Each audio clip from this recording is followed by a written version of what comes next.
Hey, what's up guys? It's Renhaka here for Torabytt.com, and I'm playing some Assassin's Creed Your multiplayer. objective is to And the reason assassinate that all I don't play targets. this as much as I used to is Avoid that other it's Templars.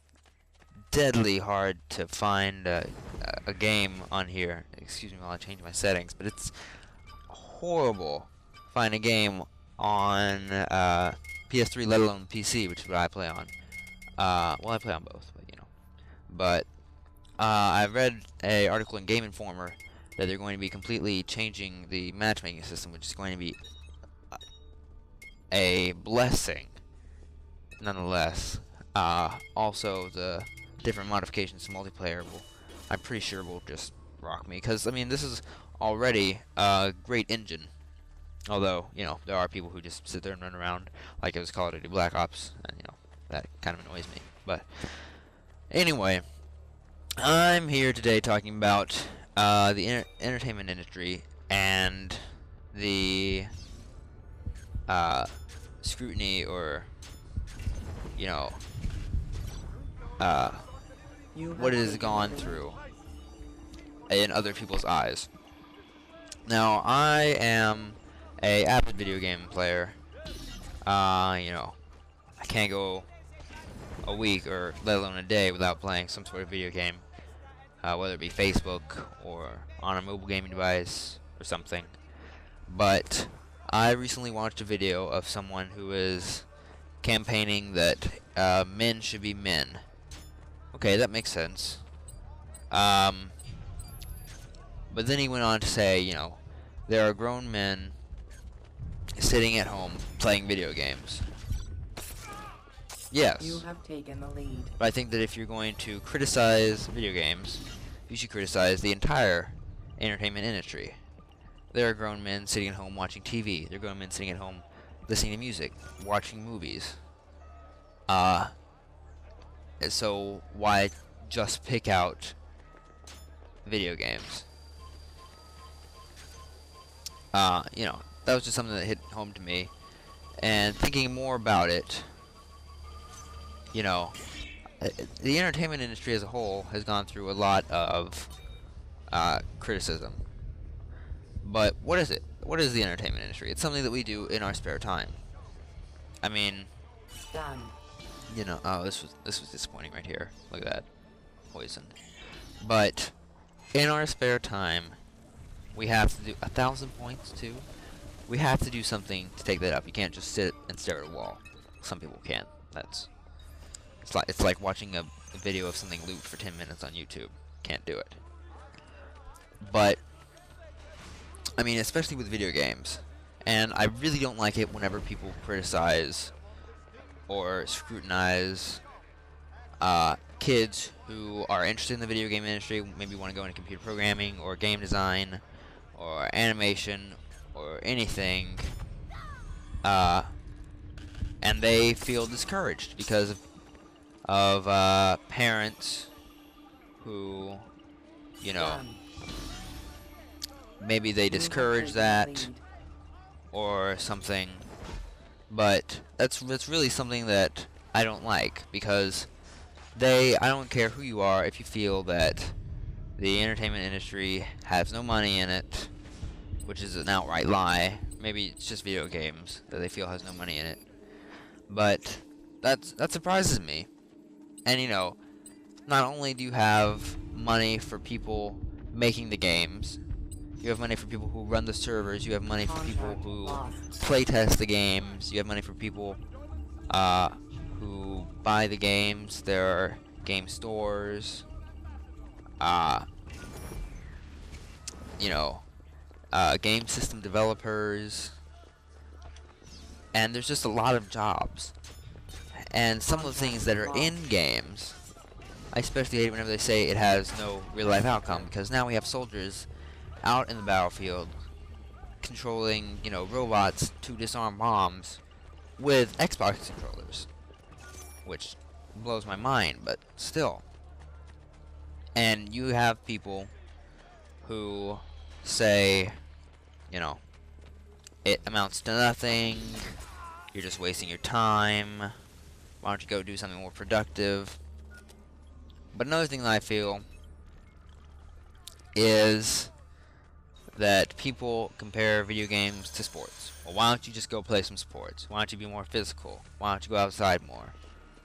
Well, okay, that's what you like to do, and I respect that. But that's not what I like to do, and it's not me. You know, what's sport? It's another entertainment business. You know, there's money from playing sports, and there's money from making games. But, you know, they're two different industries, and you can't really compare them except for the fact, oh, this is going to be good, score times 2. Except for the fact that, you know, they're both entertainment industries, and they're both something to take up your time. There are grown men sitting at home watching football games, you know? And, you know, they say, well, sports is something tangible, you know. You get muscular strength from sports, okay. You also, believe it or not, work up the mental capability by playing video games. Even Assassin's Creed Brotherhood, you know, you have to be able to determine who on earth you're looking for and who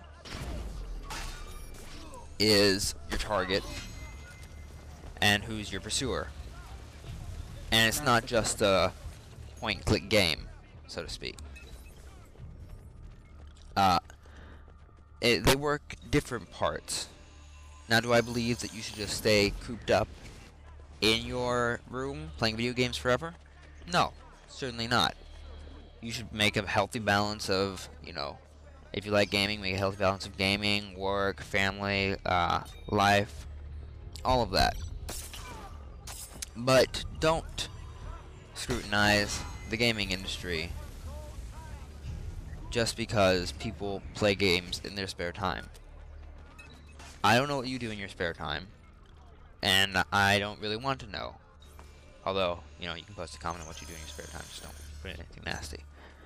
But other than that, there's really nothing that you can complain about the video game industry. If you say, video games are taking up too much of my child's time, I will say, why aren't you? What are you doing for it? If you say, video games are rotting my child's mind, well, no, the only video games that rot children's mind are video games that they play whenever they haven't fully developed their mind, which is really your fault. Alright? On that subject, let's go to maturity. Now, Assassin's Creed Brotherhood is a mature game. Am I 17 years older? No. Do I believe myself mature? Yes. So, that's why I'm disappointed whenever I see the mature 17 plus label. Because maturity isn't really age. Contract lost. Maturity is how well you are mature. You know, someone who sits there and, you know, makes some disgusting emblem on Call of Duty Black Ops, is not mature. Someone who drops the F-bomb in a sentence more times than they actually use any other word is not mature. Someone who plays Call of Duty Black Ops to better their ability in it, and to have fun, meet up with friends, work together, and build their team building skills is mature. Lost. Just want to say something. You may notice me hitting random people. That's only because I don't actually want that target, so I'll just get rid of it. The match will end in 1 minute. So, do I believe that mature games should only be sold to people 17 and older? Yes. Do I believe that parents should check the games to see what exactly is in the game? Yes. Do I believe that parents should not buy their children games solely because it says M and they're not 30 seconds 17 years remaining. of age? No. I believe that the parent should sit down, talk with the child about what's in the game, make sure that they know what's right and what's wrong, and if they are entirely sure that they know what's right and what's wrong, and they know that they aren't going to go do something stupid on there, Lost. then you can buy them the game. And that's what my parents did for me. And I'm glad. Anyway, it's been nice talking to you. Click on the top right hand corner to watch the next video, given I make another one. Hopefully I do. It'll probably be about, I don't know. Anyway, I'll catch you guys later.